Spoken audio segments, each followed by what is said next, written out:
বৃষ্টি ঘেরা, বৃষ্টি ভেজা একটি দিন।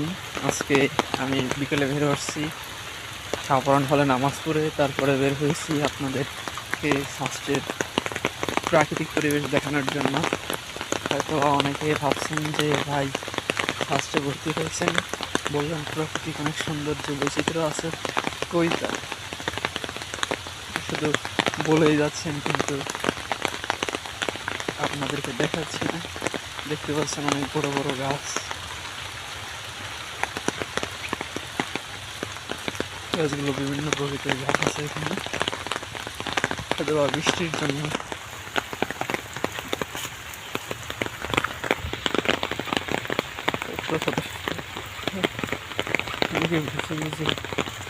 তার নিজস্ব প্রবেশ করছে। আমরা তারপরও যাচ্ছি, আমার যথেষ্ট পরিমাণে ঠান্ডা, কাশি সর্দি আছে, তারপরও আজকে আপনাদেরকে ঘুরে ঘুরে আমি সাস্টের অনেক প্রাকৃতিক দৃশ্য দেখাবো। এটা হলো আমাদের মূলত জেন্টস হল অথবা ছেলেদের হলের রাস্তাটি ছিল। এই রাস্তাটি আপনাদেরকে দেখানোর চেষ্টা করলাম। রাস্তাটি সংস্কার মনে হয় 2 বছর বা 3 বছর ধরে করা হয় না। রাস্তাটি অনেকখানি নষ্ট হয়ে পড়েছে, হয়তো আগামীতে কিছুদিনের মধ্যে হয়ে যাবে ইনশাআল্লাহ।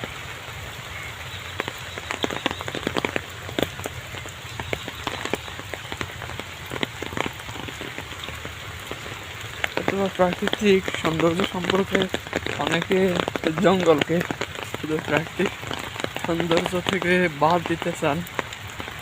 যারা আমার এই ভিডিওটা দেখেন, যারা বাদ দিতে চান, আসলে প্রাকৃতিক বলতে কি বোঝায় তা এখনো বুঝতে পারেন নাই।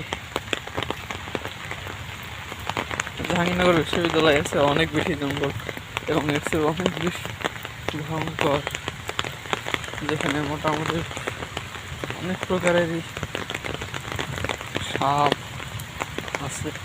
তো আমি আপনাদেরকে ঘুরে ঘুরে দেখানোর চেষ্টা করছি, আপনারা দয়া করে আমার সাথেই থাকুন।